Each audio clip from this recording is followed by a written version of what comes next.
Welcome to SVG-TV News for Monday, September 4th, 2017. I'm Lafern Fraser with the details. Minister of Education St. Clair Jimmy Prince encouraged students, teachers and parents to remain focused throughout the new academic year. In his back-to-school address today, Minister Prince outlined how pleased he was with the hard work everyone was putting in and appealed to educators to build better relationships with their students, other teachers and the community. To our new teachers who are having their first stint in the teaching profession, and our new head teachers and the principals who are taking on leadership roles and responsibilities for the first time, a very special welcome to you. School leaders, as you begin, I encourage you to seek to build successful relationships with your staff, parents and the community, and to ensure that the vision and mission of your school is clearly understood and embraced by all.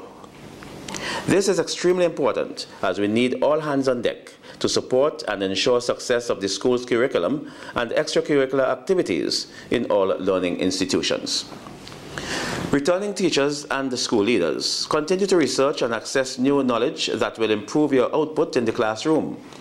Implement classroom instruction that is motivating, engaging and strategy-based to develop students' literacy and numeracy skills, and do all in your power to develop good inclusion practices to ensure that the needs of all children are met. The Education Minister also called on parents to continue to show their children the importance of having self-respect and to ensure that they have an environment which is conducive for learning. Parents and guardians, let me remind you that we are all in this together. Please support our schools and the teachers as they prepare their children for their future roles in society. Research has found that parents' attitudes towards their children's learning can make more of a difference than the school themselves. Let your children know that you have high expectations for them. Attend the PTA meetings and keep the lines of communication open with teachers. Ensure that conditions at home are agreeable to good classroom performance. Support us in the school feeding programs that seek to ensure that our children are fed and nourished to enhance their cognitive abilities. Minister Prince also gave the assurance that the ministry would ensure that all learning environments throughout the country would continually be improved and appealed for the necessary support and cooperation to be given to the Education Department and the Building, Roads and General Services Authority, BRAGSA, in this endeavor. As you move on to new fields of endeavor and to new institutions, remain focused. Set high reachable goals for yourselves and encourage your peers to do the same as you continue to strive for excellence. Students, as you return to school, I encourage you to believe in yourself. Take pride in who you are and know that you can accomplish much if you settle down and work hard. Be the proud owner of the school you are attending. Make every effort to take good care of the tools and resources that have been provided for you, both by the school and your parents. We are happy for the work that BRAGSA has done so far in preparing some of our buildings for school. We are, however, aware that there is much work to be done in many of our schools. We ask you to bear with us as we seek to do all we can to make our learning environment as comfortable and as safe as possible. Finally, I admonish all school leaders to seek the support of the Ministry of Education when this is necessary. Our hard-working officers are always ready and willing to lend a hand and to provide assistance where possible for all our learning institutions. And President of the St. Vincent and the Grenadines Teachers Union, Oswald Robinson, encourages teachers to give of their best in order to develop the nation's children. Robinson told SVG-TV News that the children are the future and encouraged all teachers to do their utmost to aid in their overall development. So basically, I'm asking my teachers to go out there, use the resources at your disposal and continue to do your best, to work with your principal, work with your management team, work with the parents, treat every child with respect, with dignity, be filled with pride, not that selfish pride, but to have that pride within you as you continue to serve the nation and the nation's children, because they are the future. When they come, look at their needs and try to assist them so that they'll be able to become rounded students and be willing and ready and motivated to contribute to the further development of their school, the community, and the nation. Earlier today, the SVG-TV news team caught up with a number of teachers at the Kingstown Preparatory School who expressed a great level of excitement for the new academic year. I am Mrs. Gibson, grade 1 teacher at the Kingstown Preparatory School. My goal is that each child must learn. Each year I add something new to my classroom to enhance learning. The motto for each child is, I must learn. L, listen to instructions. E, enter and exit prepared. A, always try your best. R, respect others. And N, no excuses. Excited, I was here all week up to Saturday trying to put down my carpet, doing a little painting, and I could see that the children, they were all excited this morning. Well, this year I think they're gonna have a great opportunity to learn because I'm fresh from college. Well, I've been here for the past 6 years, but I'm fresh from college now with a lot of new knowledge and a lot of new exciting strategies that I want to use in the classroom with my children. And I intend to make learning fun for them, so I'm quite excited about this school year. Some parents on hand also took the opportunity to express their hope for great success for their children. I thank God for this day to see my only child enter Kingstown Preparatory School, and I pray that he will learn to the best of his ability. Well, as I know, Kingstown Preparatory School is a very good school, and I know I have a brilliant son, and with the help of God, I know he will make it. I'm excited, not only for me but for her, and she's like one step closer to what she wants to achieve. Okay, so far the school environment, does it seem conducive to you? It's fine, it's children friendly, it's okay. Senator Carlos James has described the motion he tabled in Parliament on transportation of school children, which was approved on Friday, as a symbolism of the government's commitment to the welfare of the nation's youth. Speaking in Parliament on Friday, Senator James said the motion encompasses the purchasing of 10 school buses with a 25-seating capacity, the soon-to-be unveiling of motor vehicle and road traffic laws, and greater level of support for students traveling to the Grenadines. He said that the ruling Unity Labour Party government has always made strides to improve education in this country. They, Mr. Speaker, are the proud recipients of the government's investment in education and implementation of the universal access to primary and secondary education, among other investments that this government has put in place regarding the education system and its sound education policy. This motion, Mr. Speaker, is before the Honourable House, particularly as a result of the increased number of students who are now accessing secondary and post-secondary education across this country. We have seen significant improvements in the delivery of education since this government took office in 2001 through what is considered one of its hallmark achievements, the education revolution. The senator also recounted his school days where he, as well as others, had to take long walks to receive an education because of what he says was a lack of transportation. Their tops or blouse and their shirts were so wet that they had to take it off, Mr. Speaker, hang it in the bathrooms of these schools, Mr. Speaker, for it to properly dry before they can put it on to enter the classrooms. And that is the reality of where we were coming from, Mr. Speaker, in terms of the transportation or lack thereof, in which these students had to endure in traveling, Mr. Speaker, many of our communities to attend school, Mr. Speaker, to obtain an education. Sometimes, Mr. Speaker, the walk was so long and tiring that they even missed periods. And I can attest to that because, Mr. Speaker, I've seen the examples and I've experienced, Mr. Speaker, many of the students, my classmates, who had to endure these things. There is concern that many youngsters here are reluctant to the process of starting up a business because of a lack of knowledge and resources.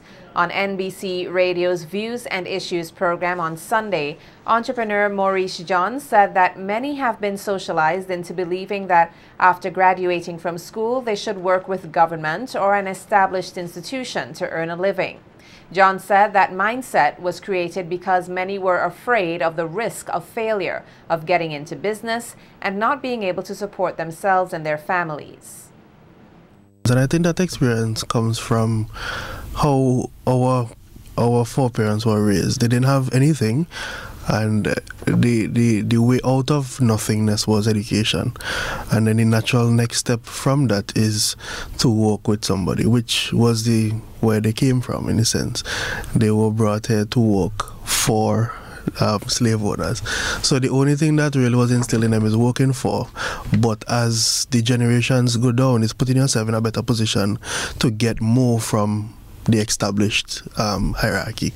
Entrepreneurship sounds really nice, but there's also a drawback to entrepreneurship because it is always a risk. So from that to success, it's a big, long journey.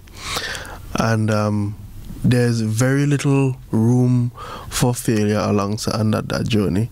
So as much as you could walk every day and live right next to the plant, and I'm sure we have mangoes available. Some of us have mango trees in our yard, and we see the mangoes, they drop and they fall. Then we go into Grave Supermarket and we see red mango from Trinidad. As much as we see the raw materials and you see what it can bring forth, that process, I think people are afraid of the process that is in between. Advocating the need to overcome such a fear was businesswoman Jasmine Jazzy Dean, who said that the first step to becoming successful, besides getting the knowledge, is to become passionate.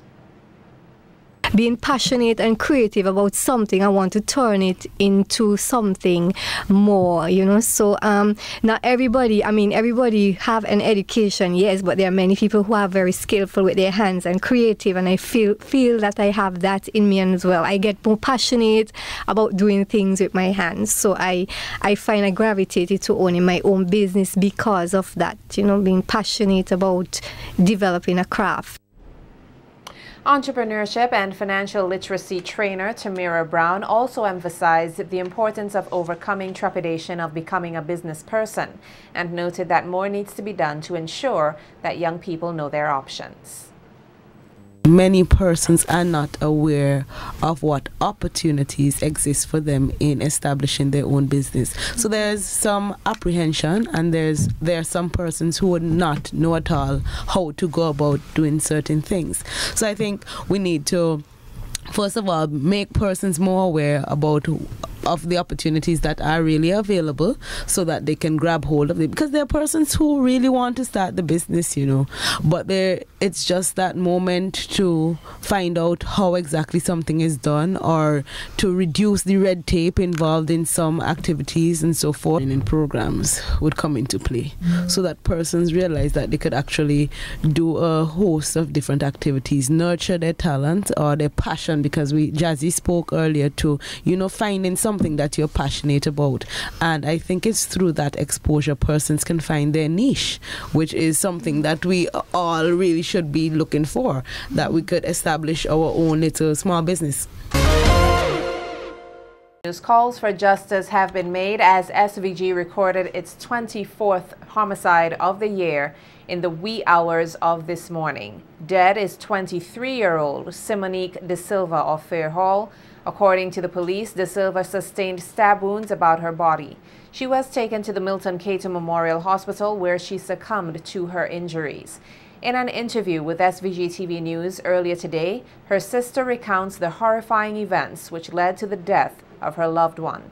Choosing to speak to us off camera, the grieving sister said members of a gang in her neighborhood were terrorizing her family early this morning and described the activities which forced her family members to retreat to the safety of their home. By then they already started pelting bottles on the windows, pelting corn from up in the ground. by our neighbor in the porch, breaking up bottles. They broke our windows. When we looked, my sister was down there calling for help. When we tried to come out, somebody will pelt a bottle, break it, pelt it for hit us. My mom and boyfriend run out. They end up and hit him with a bottle and bust his head. He ran in because his blood was so hot and the blood was just flowing so heavily. He went in the bathroom trying to get to wash out the blood. The heartbroken young lady said at that point they realized her sister was not in the house and recounted what transpired next. My mommy came out, they started jumping on my mother. I came out to help. They started pelting bottle again. Then we ran inside. They had my sister right below the step. They tore off her top, her brassiere, and she was left naked up top with a jeans on. When I look, I see the pelting stab. Started stabbing up my sister, and she was calling for help.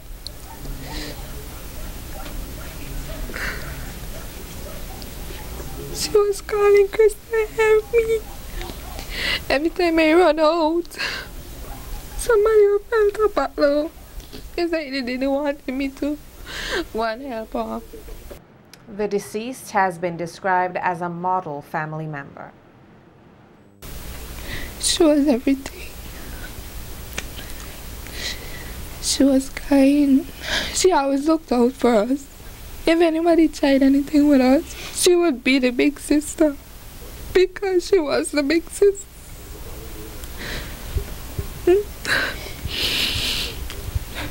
She would help out in any situation, help us out.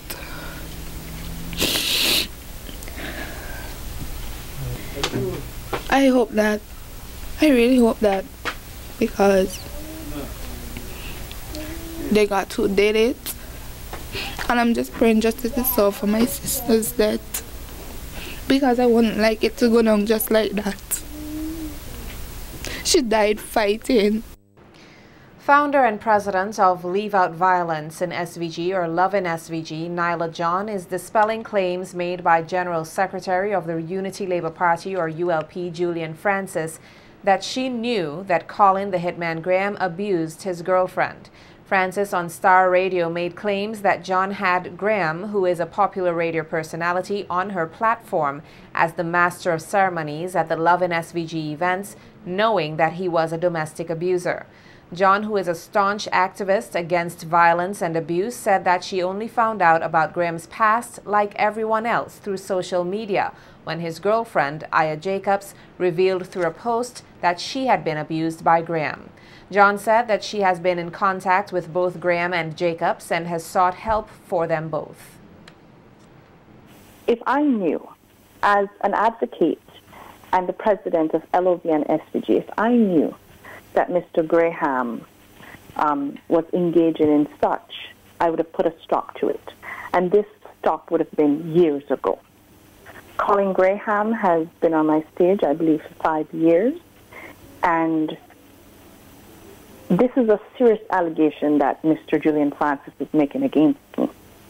I was not aware of this situation. If I was aware of this situation, I would have addressed Colin Graham, and I would have also addressed the victim. And I would have sought help, as I have stated now that I know. So if everybody was shocked, I was shocked also. And I would have sought help for both Colin and for the victim. And presently, that is exactly what I am doing. John, who operates the nearly 7-year-old Love in SVG nonprofit organization, said Francis needs to, quote, get his facts straight, unquote, and has called for an apology from the ULP's General Secretary. She also emphasized the need to not shame victims and abusers when they share their stories, noting that such action is counterproductive. It's time that we stand up and we say enough is enough, and stop defaming people's character, because as far as I am concerned, what Julian Francis has done is defame my character. And I would like an apology, Julian Francis. You should not defame my character. You know me. I am an honest woman. I come from an honest family. And my character should not be defamed on this matter. Please get your facts straight before you come on national radio and decide to defame my character in saying that I knew about this and that I'm supporting it. I would please like you to bring forward the evidence showing that I support something of such. What I do support is helping the victim and the abuser, and I will continue to say that. And I have done so in the past, and I will continue to do that, is to help the victim and the abuser. If someone's abuser, they need psychological help. They need counseling. A victim needs the same. They need our support. Do not shame and blame a victim. And I have never done so to the young lady, and I will never do so to anyone. I don't care who it is. And I have hundreds of victims. And I have also sat and spoken to abusers, because there's hundreds of abusers. SVG-TV News reached out to Francis. He, however, declined to comment on the matter.